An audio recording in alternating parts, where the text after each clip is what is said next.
So guys already আমরা জেনে গেছি বুটস্ট্র্যাপ কি, বুটস্ট্র্যাপ ফ্রেমওয়ার্ক আমরা কেন ইউজ করব। সো আজকের এই লেসনে আমরা শিখব কিভাবে বুটস্ট্র্যাপকে আমরা আমাদের যে প্রজেক্ট বা হচ্ছে আমাদের যেই টেমপ্লেট যেটাকে আমি ডিজাইন করতে যাচ্ছি এখানে আমার ওয়ার্কিং এনভায়রনমেন্টের সাথে কিভাবে কানেক্ট করতে পারি। ওকে, সো লাস্ট দিন আমরা অলরেডি জেনেছি আমরা বুটস্ট্র্যাপকে টোটাল 4টা ওয়েতে কানেক্ট করতে পারি, npm প্যাকেজ ম্যানেজারের সাহায্যে অথবা ভার যে প্যাকেজ ম্যানেজার রয়েছে ওইটার মাধ্যমে বা সিডিএন এর মাধ্যমে বা হচ্ছে ডাউনলোড করে। সো চলুন আমি হচ্ছে প্রথমে বুটস্ট্র্যাপের যে ওয়েবসাইটটি আছে getbootstrap.com। সো এই getbootstrap.com এ যদি যাই তাহলে ওয়েবসাইটে গেলে ফার্স্ট আমরা এরকম একটা লুক দেখতে পারবো।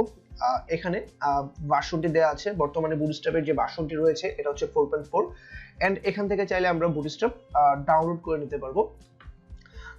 বাট সবচেয়ে সহজ উপায় হচ্ছে সিডিএন লিংক ইউজ করা, ইটস বেটার। সো আমি এখানে গেট স্টার্টেড দিলাম, এই গেট স্টার্টেড দিয়ে এখানে আমি আমার বুটস্ট্র্যাপকে লিংক করার জন্য এখানে আমার সিএসএস এর যে সিডিএন লিংক এটা অ্যাড করব এবং এই জেএস এর লিংকটা অ্যাড করব। সো প্রথমে আমি হচ্ছে জাস্ট এখানে হ্যালো ওয়ার্ল্ড আগে লিখলাম এবং এটাকে আমি আমার ডিফল্ট ব্রাউজারে যদি রান করি তাহলে আমি আমার আউটপুটটা দেখতে পারবো। সো এখানে আমি আমার হ্যালো ওয়ার্ল্ডটা যদি একটু খেয়াল করি, আমার টেক্সটের টাইপটা একটু আমি খেয়াল করি এবং এটাকে যদি আমি h1 এর মধ্যে রাখি, h1 এর মধ্যে রাখলাম এন্ড দেন হচ্ছে এবার একটু রিফ্রেশ করি। এখন যদি আমি দেখি আমার একটু সবাই খেয়াল করব যে আমার হ্যালো ওয়ার্ল্ডের টেক্সটের ফরম্যাটিংটা বা কিরকম আছে।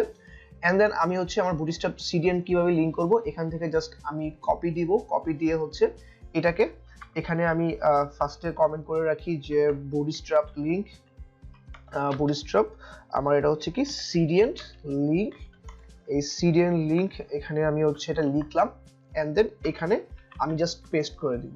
ওকে, সো এখানে ফার্স্ট কাজ আমার সিএসএস এর লিংকটা করা, দেন হচ্ছে আমার জাভাস্ক্রিপ্টের যে ডিপেন্ডেন্সি গুলো রয়েছে এটার জন্য ঠিক বডি ট্যাগের ক্লোজ হওয়ার ঠিক উপরে এখানে আমি দিয়ে দিব হচ্ছে কি আমার এই তিনটা যে স্ক্রিপ্টের কপি এখান থেকে আমি নিয়ে আসলাম, এটা এখানে জাস্ট পেস্ট করে দিব। ওকে, এবার আমি সেভ করলাম এবং হ্যালো ওয়ার্ল্ড লেখাটা যদি আমি রিফ্রেশ করি, সি আমাদের এই টেক্সটের মানে টেক্সটের যে ফন্ট ফ্যামিলি বা স্টাইলটা চেঞ্জ হয়ে গিয়েছে। সো কেন হয়েছে? কজ বুটস্ট্র্যাপটা আমার অলরেডি লিংক হয়ে গিয়েছে। ওকে, সো এভাবে সিডিএন লিংকের মাধ্যমে চাইলে আমরা কি করতে পারি, আমাদের বুটস্ট্র্যাপটাকে আমরা লিংক করতে পারি। এছাড়াও আমরা যদি চাই তাহলে আমরা হচ্ছে এখান থেকে বুটস্ট্র্যাপকে ডাউনলোড করতে পারবো এবং ডাউনলোড করার পরে এখানে এই যে ডাউনলোডের যে ইয়াটা আসছে যে compiled CSS and JS, so এখান থেকে হচ্ছে আমি ডাউনলোড দিলাম।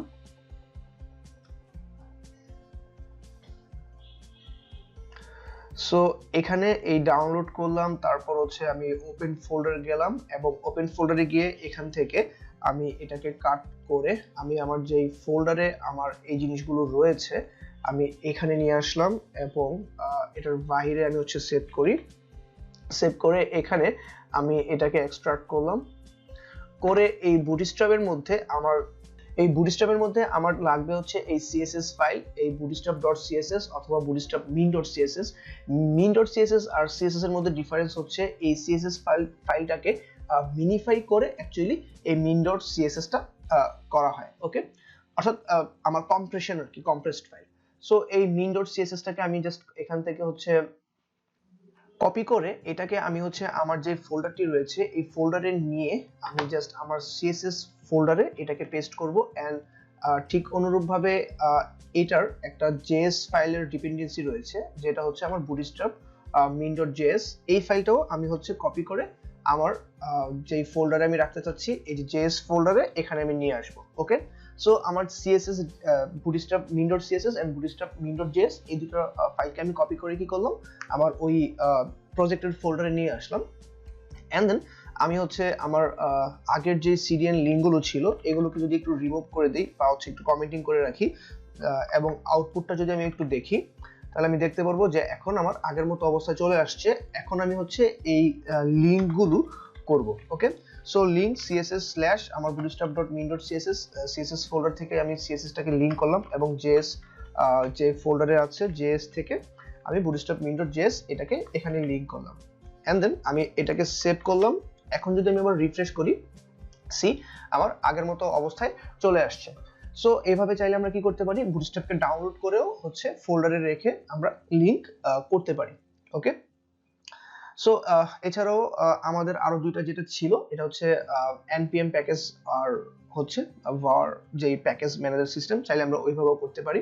সো আজকের লেসনটি আমি এই পর্যন্তই রাখছি, বাট এখানে আরেকটা কথা, সো এখানে আমি বুটস্ট্র্যাপ min.js কিন্তু লিংক করেছি, বাট আমার jQuery এবং হচ্ছে proper.js এর উপরে বুটস্ট্র্যাপের অনেকগুলো জাভাস্ক্রিপ্টের যে উইজেট গুলো আছে এগুলোর ডিপেন্ডেন্সি রয়েছে।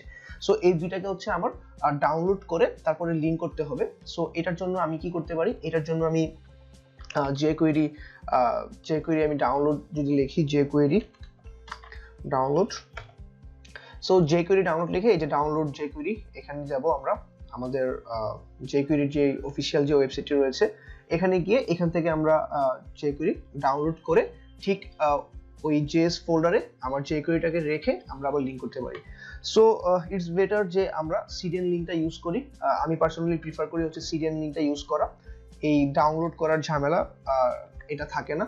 আর সিডিএন লিংকটা হচ্ছে আমার যে অনলাইনে এটা অল টাইম অ্যাভেলেবেল অলরেডি থাকে। সো আমার যেহেতু একটা মানে আমি আমার ওয়েবসাইটটা রান করবো কোথায়, ওয়েব ব্রাউজারে, আই মিন হচ্ছে একটা ওয়েবসাইট হিসেবে দেখাবো। সো আলটিমেটলি আমার তো নেট কানেকশন এমনিতেও লাগবে, রাইট? সো আমি পার্সোনালি প্রিফার করবো যে আপনারা সিডিএন লিংকটা ইউজ করেন। ওকে, সো এখন আমি হচ্ছে আমার ওই দুটাকে কমেন্টিং করে আমার সিডিএন লিংকটা আবার কমেন্ট আউট করে দিলাম, এন্ড দেন হচ্ছে আমি যদি একটু রিফ্রেশ করি, সো এরকম ঠিক আছে এখন। ওকে, সো গাইস আজকের এই লেসনটি এই পর্যন্তই থাকছে, ইনশাআল্লাহ দেখা হচ্ছে নেক্সট লেসনে। ভালো থাকবেন সবাই, আল্লাহ হাফেজ।